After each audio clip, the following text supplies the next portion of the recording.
Shalom, shalom a todos, mais uma vez, Baruch Hashem, sejam bem-vindos, bem-vindas daqui de Jerusalém, de Shvachut Shel Chesed, filho de bondade, do nosso grande Rebbe, Rabino Shalom Arush, Baruch Hashem, trazendo para vocês Emuná, Bitachon, fé, confiança, trazendo para vocês espiritualidade verdadeira, ensinamentos do Rabbi Shalom Arush, o grande dessa geração, ensinamentos do Rabbi Nachman, do Rabbi Natan de Breslev, Bezrat Hashem. Assim, cada um de nós conseguimos atingir os níveis espirituais mais elevados possíveis, que é possível sim, em nossos dias sim, e a gente trazer sim a Geulah, Bezrat Hashem. A gente está agora entrando no mês de Elul. Mês de Elul é um mês especial, é um mês que nos prepara para o grande dia, o grande dia do juízo, o Rosh Hashanah, que nos prepara para o Yom Kippur, que nos prepara para Sukkot e Simchat Torah, todas essas datas super importantes na nossa vida. E Elul, tá todo mundo cansado de saber que está escrito Rashei Tevot, né? As iniciais das letrinhas hebraicas de Elul, forma a palavra Nilha do Deli, que é eu sou com meu amado é meu. Os rabinos interpretam disso que é a conexão que Hashem desce do seu trono divino, que ele vai depois entrar nesse trono em Rosh Hashanah, e fica nesse mês de Elul nos campos, ele fica nos campos, fica na floresta, só esperando a gente chegar lá pra gente fazer Tibodeduta, só esperando a gente conversar com ele e se arrepender tudo que a gente fez durante aquele ano, tudo que a gente fez naquele ano que deu errado, os dias que a gente deixou de fazer Tibodeduta, os dias que a gente deixou de rezar, os dias que a gente deixou de estudar, os dias que a gente tropeçou, que a gente fez besteira. É o mês que a gente tem que se dedicar completamente em 3 coisas pra gente conseguir ter bons decretos. Techuvá, arrependimento total, se arrepender. Tefilá, fazer muitas rezas e boas ações. É o momento que a gente tem que fazer tzedakah, é o momento que a gente tem que ajudar as pessoas, não negar ninguém. A pessoa vem querendo pedir ajuda, você não nega nenhuma ajuda para ninguém. É o momento que a gente tá para estender a mão, para que Hashem também estende a mão pra gente. Como a gente aprende nessa lei espiritual do mundo, tá escrito na Gemara, que o mundo é feito de midá, que nega de midá, medida por medida. Se eu faço coisas boas, recebo as coisas boas. Então, 3 coisas a gente tem que fortificar: boas ações, reza e arrependimento. Para que Bezrat Hashem a gente possa chegar em Rosh Hashanah com bons decretos. Então, Bezrat Hashem, já falando sobre isso, Elul é o mês que a gente tem mais espiritualidade, é o mês que a gente faz Selichot também. As pessoas, súplicas, tem um livro só para isso. Quem é Sefaradi faz já 40 dias desde o início do mês. Quem é Ashkenazi faz 10 dias antes de Rosh Hashanah. E é claro, quem é Ashkenazi, mas quer fazer também um dia de Selichot, não tem nada proibido, pode ser feito. Não tem a obrigação de fazer, mas ele pode fazer também. Então a gente aprende muita coisa desse mês. Esse mês é um mês que Moshe Rabbeinu, o grande profeta Moisés, que trouxe a Torá, ele subiu até o Monte Sinai para receber a lei. E Bezrat Hashem, vamos nos fortificar nesse mês, para que a gente possa ter só boas notícias. Mês de Av, mês passado foi um mês difícil, mês que foi destruído o templo, tem umas aulas mais pesadas. Esse mês, Bezrat Hashem, é um momento que todos juntos a gente pode se fortificar, se conectar com a Hashem. A melhor maneira possível é chegar em Rosh Hashanah só com bons decretos, só com coisas boas. A gente tem um ano doce de coisas boas, Bezrat Hashem. Um dos costumes nossos, Breslev, o Hassidut em geral, os Hassidim, é ir até um túmulo de um tzadik. A gente sabe que em Rosh Hashanah, Rebbe Nachman falou que quem passar Rosh Hashanah junto comigo, e essa vai estar alegre o ano inteiro. Rebbe Nachman fala que ele vai ajudar a pessoa a ter decretos para ela estar alegre o ano inteiro. Não vai ter dificuldade, vai estar sempre alegre. E a pessoa tem que ir com recipientes adequados para isso. E o costume de ir nos túmulos de tzadikim, isso vai durante o ano inteiro. Não somente em Rosh Hashanah, a gente pode ir durante o ano. Aqui em Israel tá vários justos enterrados. No mundo inteiro tem vários justos enterrados. E eu queria falar um pouco sobre isso. Pode parecer macabro para outras pessoas que estão chegando agora no judaísmo, mas isso faz parte da identidade judaica, faz parte da emuná, da fé judaica, é saber que onde está o corpo de um justo, uma pessoa que só viveu em santidade, em Torá, em pureza, o nível de alma dela está no Olam Haba, está com Hashem. Mas um nível de alma dela, que é a nefesh dela, que é o corpo dela, está ali. Tem um versículo nos Salmos que diz que o corpo do justo não vai ser tocado. Muitos relatam, e existem vários relatos, de rabinos que cavaram, isso é proibido de ser feito, mas cavaram por alguma algum objetivo e viram que o corpo do rabino estava lá intacto. 300, 500 anos e estava intacto o corpo dele. Porque o justo ele não vê a decomposição. Assim que é mais ou menos o que está escrito no Salmo. Então, a gente sabe que é o momento que a gente vai até aquele justo, e o justo está lá na tumba dele, e a gente reza pedindo para o mérito de Hashem, para o mérito daquele justo, a gente possa elevar nossas almas. Então a gente se conecta com a influência daquele rabino. É muito bom a pessoa ir até o túmulo de Tzadikim. Se a pessoa tem perto de casa, tá aqui no norte de Israel, tem o Rabi Shimon Bar Yochai, tem o Arizal, tem o Rabi Akiva em Tiberíades, tem o Rambam, tem a esposa do Rabi Akiva, Rachel, tem os patriarcas em Hebron. Está escrito que Kalev, o grande príncipe de Israel, quando estava no Egito, e o povo, e os príncipes de Israel vieram espionar a terra de Israel para ver o que tinha aqui, e eles voltaram falando mal, fazendo Lashon Hará da terra. O que aconteceu? O Kalev foi o único que falou que não vou fazer Lashon Hará. Ele e o Yoshua falaram não vamos fazer Lashon Hará. Kalev correu para Hebron, que é a cidade onde está enterrado os patriarcas, Avraham, Yitzhak, Yaakov, Sará e Rivka, Velé, estão enterrados lá, e foi lá rezar para o mérito dos nossos patriarcas que possa ser elevado. E Hashem entendeu a reza de Kalev. E Kalev entrou na terra, ele foi um dos únicos daquela geração que pôde entrar, ele e o Yoshua, na terra de Israel, enquanto a geração inteira, até mesmo Moshe não pôde entrar. Então a gente vê que existe uma importância e muitas coisas espirituais muito elevadas e até o túmulo de um tzadik. Então por isso que a gente vai ter Rosh Hashanah até uma. Ninguém quer sair daqui de Israel e ir para a Ucrânia. Mas a gente faz isso porque o Rabi Nachman falou que quem passar junto com ele Rosh Hashanah vai ter bons decretos e vai ter uma vida alegre e feliz. Agora, qual o significado mais profundo ainda do ponto onde o justo está? Rabi Arush fala que o ponto onde está o justo é aspecto de terra de Israel. O justo, ele sustentou o mundo com a Torá dele. Sustentou o mundo com a espiritualidade dele. Então, ele vira um aspecto de terra de Israel. Que a terra de Israel é o sustento do mundo, é o coração do mundo. Então, mesmo que o rabino está na Rússia, na Ucrânia, na Polônia, até mesmo no Brasil, que eu vou falar que tem um rabino lá no Brasil, espera aí. Então, cada rabino, ele tem esse aspecto de terra de Israel na vida dele. Então, quando você vai no túmulo de um tzadik, mesmo que está fora da terra de Israel, é como se estivesse entrando na terra de Israel, recebendo essa entidade da terra de Israel. Então, a gente sabe que vai existirá um momento, é uma das 13 fés judaicas, vai existir a ressurreição. Essas almas de justos, pessoas, os judeus simplórios também, que fizeram a vontade de Hashem, e até Bnei Noach, que cumpriram, a gente acredita que vão ressuscitar, vão sair, vão ressuscitar, e vão voltar à terra de Israel, vão ver o Olam Abá nesse mundo. Mas para isso, a gente tem que entender algo muito objetivo. Por que cada justo está enterrado em cada lugar? Por que tem o Rabino Abir Yaakov Abu Hatzira, avô do Baba Sali, está enterrado no Egito? Por que Moshe está enterrado na fronteira da Cisjordânia, se não me engano, com Israel, no Monte Nevô? Por que Arona Cohen está enterrado no Monte Tapor? Por que o Rabino Tal está em cada lugar? Por que Rabi Nachman está lá no meio da Ucrânia? Por que o Rabi Baal Shem Tov está em Mezibus? Por que cada Rabino tem seu lugar? A gente aprende no Midrash que Moshe Rabbeinu foi enterrado ali porque existe uma clipá, uma entidade espiritual que se levanta para destruir o mundo. Eu não quero citar o nome dela, mas ela tenta se levantar para destruir o mundo. Ela vinha do Egito. E Moshe Rabbeinu, por a grande força espiritual dele, se levanta no mundo espiritual e não deixa ela destruir o mundo. Cada tzadik está em seu local para que essas impurezas... O Rabi Nachman lutou muito contra a imoralidade sexual, toda essa ponta. O Rabi Nachman era muito forte contra isso. Então ele está ali por algum objetivo, para lutar contra alguma impureza que está por ali, por isso. Então a gente aprende que cada justo está em seu local para lutar espiritualmente também. Então quando a gente vai lá, a gente também ganha essa potência espiritual daquele justo.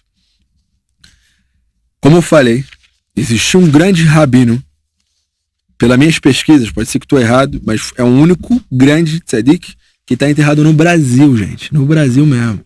Ele está lá na cidade de Manaus, no cemitério israelita de Manaus. Ele se chamava Rabino Shalom Emanuel Muyal.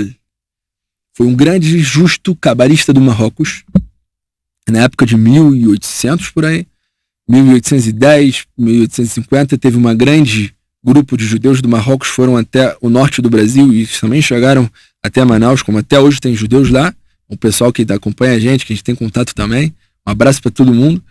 E esses judeus marroquinos que se estabeleceram no Manaus, esse rabino Shalom Emanuel Muyal, ele foi até lá para poder fortificar a comunidade, para as pessoas se fortificarem em fé e tudo, e trazer. Só que infelizmente ele recebeu febre amarela e faleceu no Brasil. Ele está enterrado no Manaus. E Baruch Hashem, eu acredito que é um presente de Hashem para o Brasil, de ter um tzadik enterrado aí. E quem tem o poder e a força de ir até esse justo, pode sim conseguir receber influências espirituais muito fortes na sua vida, Bezrat Hashem. E está escrito no relato, pesquisei mais ou menos na internet, que várias pessoas que nem sabem nada de judaísmo falam que rezam até esse local e veem milagres na vida deles. É o rabino curandeiro, é o rabino dos milagres. Então aí, gente, estamos passando essa dica aí para Bezrat Hashem. Vocês podem se fortificar e ver também ainda mais aspecto de terra de Jean na sua vida, mais influências de tzadikim na vida de vocês, Bezrat Hashem.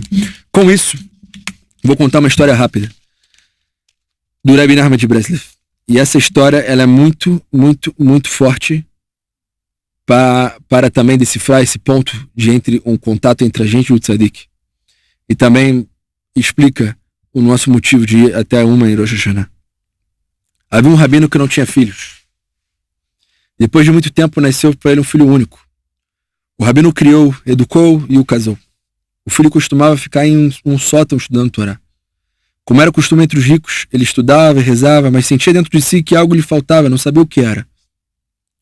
Apesar de aprender e rezar, não encontrava gosto nem no estudo, nem na oração. Certo dia contou isso a 2 jovens amigos, e eles aconselharam a viajar até um determinado justo tzadik. O filho fez uma boa ação, uma mitzvah. Por meio dela, alcançou um nível espiritual chamado Maior Akatan. Então contou ao pai que sentia falta algo dentro dele, do espiritual dele. Ele estava estudando, rezando, tá tudo bem, não precisava trabalhar, tá tudo tranquilo. Mas ele estava sentindo algo muito dentro dele e ele descobriu que tinha um tzadik no lugar tal. Ele queria até aquele tzadik. E o pai dele falou, por que você precisa viajar até ele? Você é muito mais sábio que ele, você tem muito mais Torá que ele. Ainda por cima você tem uma linhagem de sangue muito maior do que a dele. Não é adequado você ir até ele. E o pai impediu de viajar. O filho voltou a estudar, mas novamente sentiu aquela falta. Voltou a procurar os 2 jovens e novamente falaram, vai até o tzadik. Pediu o pai outra vez, mas ele voltou a convencê-lo a não ir. E isso aconteceu várias vezes. Pai, por favor. Ele falou, não vai. Mas o filho não deixava de sentir o vazio. Ele ansiava intensamente preenchê-lo, embora não soubesse o que exatamente lhe faltava. Voltou ao pai e implorou tanto que o pai não teve escolha. Decidiu acompanhá-lo, pois não queria deixar seu filho único viajar sozinho. Disse ele então, pai, eu vou com você, vou te mostrar que nesse tzadik não tem nada de especial. Começaram a preparar a carruagem, o pai dele já insatisfeito com aquela situação, não queria viajar e tal. O pai falou para ele, olha só, se a viagem acontecer tudo em paz, será um sinal de Hashem, que Hashem quer que você vá até ele. Mas se acontecer algo no caminho, para mim vai ser um sinal do santo bendito seja que ele não quer que a gente viaje. Durante o trajeto chegaram a uma pequena ponte, de repente um dos cavalos caiu e a carruagem virou e quase se afogaram nas águas. E o pai disse, você viu?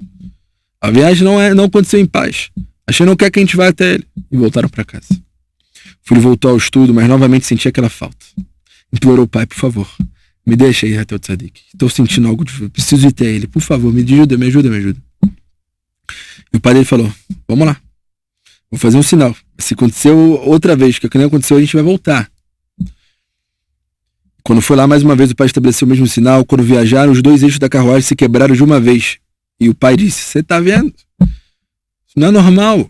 Nunca acontece isso quando a gente viaja para lugares muito mais distantes. Mal andamos, já quebrou. Quantas vezes tendo que viajar nessa carruagem, nunca aconteceu nada parecido. Voltaram para casa. Mas o filho continuou sentindo o vazio. Os 2 jovens novamente falaram para ele, vai até o tzadik. Ele voltou, o pai explicou, brigou mais uma vez. Então o filho disse, desta vez não vamos parar nem desistir por pequenos incidentes, pai. Pois é natural que às vezes um cavalo caia, um eixo se quebre. Só se acontecer algo realmente extraordinário e é claro que nos impeça de chegar lá, então não entendo nada. Seguiram viagem. Ao chegar a uma hospedaria, encontraram um comerciante, conversaram com ele, como fazem os viajantes, mas não revelaram que estava indo até um tzadik. O rabino envergonhava-se de admitir que estava indo atrás daquele tzadik. Ele falou, tô indo até aquele rabino tal. Ele estava envergonhado de dizer aquilo. Falaram sobre diversos assuntos, até que a conversa chegou ao tema dos justos e de onde eles se encontravam. O comerciante mencionou alguns. Eles citaram o tzadik o qual estavam indo. Então o comerciante que estava lá na hospedaria falou: eu conheço o rabino tal, exatamente onde o pai e o filho estavam indo. O comerciante disse: ele não passa de um leviano. Um homem qualquer. Mentiroso. Eu estive lá e vi com meus próprios olhos ele cometendo uma transgressão. O comerciante da hospedaria falou. O pai então disse, bateu na mesa e falou: tá vendo? O comerciante está falando aqui naturalmente, sem interesse nenhum. E que falou que viu até ele, foi até ele lá e viu ele cometendo uma transgressão. Isso não é tzadik nenhum não, rapaz, você não vai mais, tal, voltaram para casa. Depois disso, passou uns dias, o filho dele faleceu. E aparece no sonho do pai dele, muito irritado. O pai perguntou: por que você está tão zangado? Já é suficiente que eu estou sofrendo sem você comigo, você era meu filho único, você está tão zangado comigo? O filho respondeu: vai até aquele tzadik e ele dirá a você porque eu estou tão irritado. O pai acordou e pensou: foi apenas um sonho, não pode ser verdade. Mas voltou a sonhar a mesma coisa 3 vezes na mesma noite. Então entendeu que havia algo sério nisso e resolveu viajar até o tzadik. No caminho, viajando, o pai encontrou o mesmo comerciante da hospedaria anterior. E logo o reconheceu e disse: foi você que encontrei naquela hospedaria? Ele respondeu: sim, era eu mesmo. Então o comerciante abriu a boca e disse: se eu quiser, posso engolir você vivo. Esse comerciante falou para ele. O rabino perguntou: o que você está falando? Que coisa que está acontecendo aqui? O comerciante explicou: lembre-se quando você viajou com seu filho? No início você caiu o cavalo da ponte e vocês voltaram. Depois os eixos das carruagens se quebraram e voltaram outra vez. Depois me encontraram e eu disse que aquele tzadik era um rachá, não era um justo. Tudo isso foi para impedir você chegar até ele. Mas depois levei seu filho deste mundo, pois ele era uma luminagem menor. Era uma luz pequena. E aquele justo era a luz maior. E se ele tivesse se encontrado, o Mashiach teria vindo e teria acontecido a Geulah, a redenção completa. Mas agora que eu já tirei ele do mundo, você pode viajar, não vai acontecer nada. Enquanto ele falava, o comerciante desapareceu diante dos seus olhos. O rabino ficou sem ninguém com quem falar. E o rabino começou a gritar: por que eu perdi essa oportunidade? Por que essa oportunidade? Por que meu filho não encontrou com aquele tzadik? A história fica por aqui. Rabbi Narra fala que esse comerciante da hospedaria, ele era o inimigo mesmo, o Satan e Marshemon. E tudo que ele queria era afastar aquela pessoa do justo daquela geração. E ao afastar o justo daquela geração, ele estaria trazendo consigo mesmo somente coisas ruins para o mundo. Então, cada impedimento que você tem de se aproximar do tzadik, dessa geração, do tzadik, Aemet, tudo que te afasta do justo, o conhecimento do justo, aqui ó, do justo, que te afasta a aproximar e estar perto dele aqui, e conhecer ele, pegar uma brahá dele, saiba que isso são impedimentos não de Hashem, mas que você tem que lutar e ir até o final, porque com certeza você pode estar trazendo a Geulah total, indo até o justo. Pode ser o justo que está enterrado perto de você, pode ser o justo que está aqui. O que a gente tem que fazer é rezar para descobrir qual é o justo que está conectado com a nossa alma. Qual é o justo que está conectado com a minha alma? E essa reza vai fazer com que você se concentre, se conecte e Bezrat Hashem, fechando os olhinhos. Essa história está no Supremacia do Rabbi Nachman de Breslov. Vamos fechar os olhos, vamos concentrar. Vamos ver as palavras do Tzadik Rav Shalom Arush. Vamos ver o que ele traz pra gente em Emuná e Bitahon. Ninguém gosta de se sentir como um pedinte. Temos satisfação em saber que merecemos o que temos. Por isso a alma deseja descer à zona de guerra, do mundo material, para conquistar legitimamente um lugar elevado próximo a Hashem, onde ela possa se aquecer junto à luz divina. Como a alma inexperiente tem um prazer não merecido no mundo espiritual, ela fica extremamente envergonhada, frente às almas que conquistaram seus lugares. Visto que Hashem, que a alma tenha prazer completo, ele lhe dá a oportunidade de alcançar condições que deseja.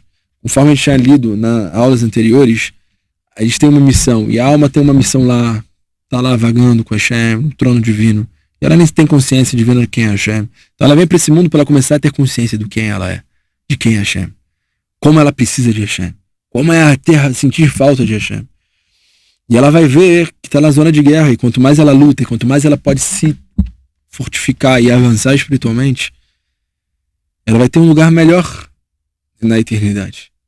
E esse lugar maior, ela tendo oportunidade aqui, e ela consegue não atingir tantas coisas boas espirituais, na eternidade ela vai ver eternamente almas muito mais próximas de Hashem. Porque lutaram para ter aquela proximidade. Quando a alma desce a este mundo, ela cai em um abismo de escuridão espiritual, onde a luz divina está encoberta em camadas de ocultação. Uma pessoa racional pergunta: como a alma pode encontrar e se aproximar de Hashem?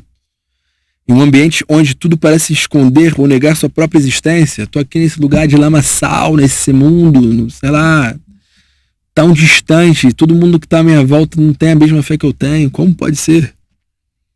Vemos com nossos próprios olhos que algumas pessoas conseguem atravessar as camadas de escuridão e revelar a esplêndida luz de Hashem. Procuraremos uma resposta analisando várias camadas de ocultação. Você quer fazer parte disso? Quer fazer parte dessas pessoas que vê a luz de Hashem e quebra todas as...